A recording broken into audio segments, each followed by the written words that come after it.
नमस्कार. आज आपण बनवणार आहोत खास चिकन सुक्कं आणि पातळ रस्सा काळी चटणी आणि कोल्हापुरी स्टाईलमध्ये. तर चला करूया सुरुवात. इथे मी घेतलेलं आहे चिकन,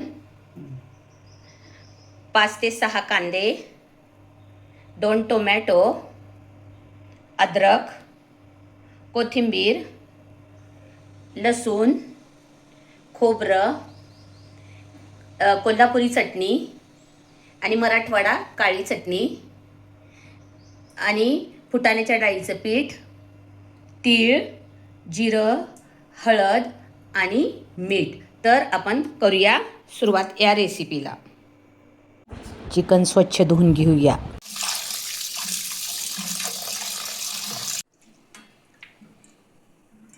स्वच्छ धुतलेलं आहे. आता आपण त्याला हळद आणि मीठ लावून मॅरिनेट करूया. आता थोडीशी हळद,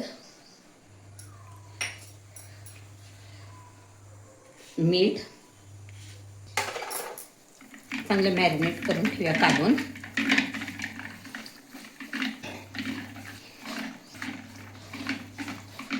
आता हे 10 मिनिटं बाजूला ठेवूया. आता आपण मसाल्याची तयारी करून घेऊया. इथे सर्व साहित्य चिरून घेतले आहे. आता आपण चिकन शिजत घालूया. तर आता गॅस पेटून घेऊन त्याच्यावर पातेलं ठेवूया. त्याच्यामध्ये तेल घालून घेऊया. तेल तापलेलं आहे. आपण आता बारीक चिरलेला कांदा टाकूया. 2 मीडियम साईजचे कांदे बारीक चिरलेले आहेत. कांद्याला आता गोल्डन कलर येईपर्यंत आपण कांदा तेलात भाजून घेऊया. गोल्डन कलर आलेला आहे. आता आपण त्याच्यामध्ये मॅरिनेट केलेलं चिकन टाकून घेऊया. चिकन चांगलं झालेलं आहे तेलात. आपण आता त्याच्यात थोडीशी कोथिंबीर घालूया. कोथिंबीर घातल्यामुळे जो चिकनला वास येतो तो वास कमी होतो. चिकन चांगलं अंगच्या पाण्यात झालेलं आहे. आता आपण गरम केलेलं पाणी त्याच्यामध्ये ओतूया.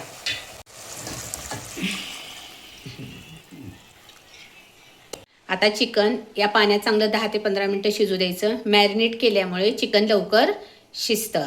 आता आपण मसाला तयार करून घेऊया. सुरुवातीला आपण खोबरं चांगलं भाजून घेऊया तेलामध्ये.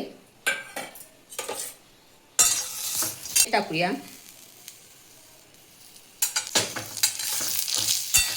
खोबरं लाल झालेलं आहे. आता आपण काढूया ते पण.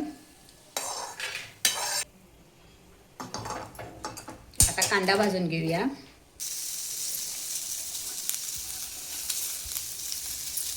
चालतो. आपण चांगला गोल्डन कलर येईपर्यंत भाजून घ्यायचा आहे. कांद्याला पण चांगला गोल्डन कलर आलेला आहे. तो पण आता आपण काढून घेऊया. तीळ थोडे भाजून घेऊया. तीळ काढून घेऊयात आपण. टोमॅटो आता चांगल्या तेलात भाजून घेऊया. टोमॅटो पण भाजला आहे. आता आपण तो काढून घेऊया.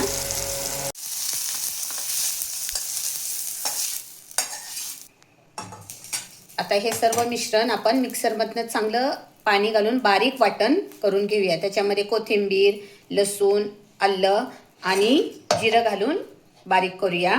आणि जिरं आम्ही भाजत नाहीत. त्याच्यामध्ये मिक्सरच्या भांड्यात कोथिंबीर, आलं, लसूण आणि हा सगळा भाजलेला मसाला घालून बारीक करून घेऊया.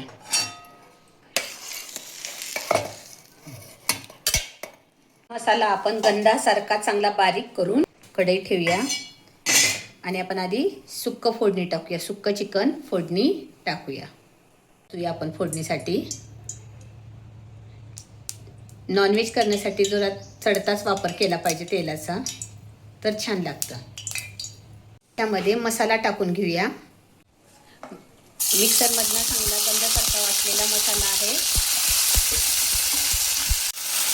आता मसाला चांगला तेलामध्ये छान भाजून घेऊया.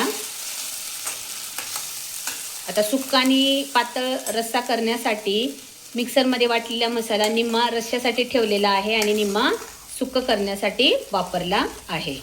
मसाला चांगला भाजलेला आहे तेल सुटेपर्यंत.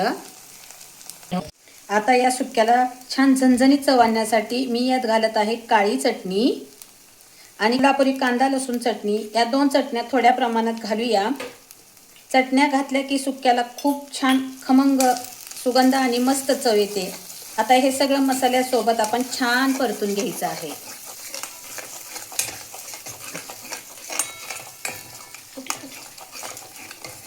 आपण थोडंसं शिजवलेल्या चिकनचं पाणी टाकून घेऊया त्याच्यामध्ये.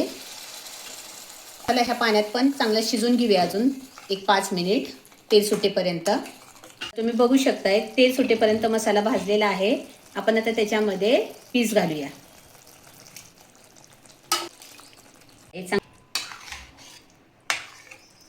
तुम्ही बघू शकताय कलर फार छान आलेला आहे. कांदा लसूण चटणीचं कॉम्बिनेशन फार छान झालेलं आहे. कलर तर भन्नाट आलेला आहे. एक 5 मिनिटं शिजू देऊया. झाकण ठेवूया. आता सुक्क शिजेपर्यंत आपण इकडं आता रस्स्याला फोडणी देऊया. आता पातेलं चांगलं तापलेलं आहे. आपण त्याच्यामध्ये तेल घालूया. तेल चांगलं तापलेलं आहे. आता आपण मसाला घालूया त्याच्यामध्ये. मसाला चांगला तेलामध्ये भाजून घेऊया आपण. मसाला तेलात चांगला भाजून घेऊया तेल सुटेपर्यंत. आता या पातळ रश्श्यासाठी मी घालत आहे काळी चटणी 2 चमचे आणि कोल्हापुरी कांदा लसूण चटणी 2 चमचे. या चटण्यांमुळे रश्श्याला सुंदर रंग आणि एकदम झणझणीत चव येते. 2 चमचे फुटाण्याच्या डाळीचं पीठ घालायचं. फुटाण्याच्या डाळीच्या पिठामुळे रस्सा चवदार होतो. कारण ही पद्धत मराठवाड्यातली आहे. कारण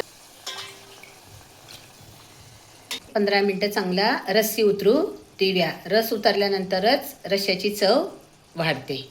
आज एकाच चिकनमध्ये 2 टेस्ट, सुक्कं आणि पातळ रस्सा. काळी चटणी आणि कोल्हापुरी मसाल्यामुळे टेस्ट एकदम झणझणीत होणार आहे. एकदम टेस्टी झाले. बघा किती मस्त दिसते आपलं सुक्कं चिकन आणि पातळ रस्सा. खायला एकदम झणझणीत आणि टेस्टी आहे. तर ही रेसिपी तुम्हाला आवडली असेल तर लाईक करा, कमेंट करा आणि सबस्क्राईब करायला विसरू नका. धन्यवाद.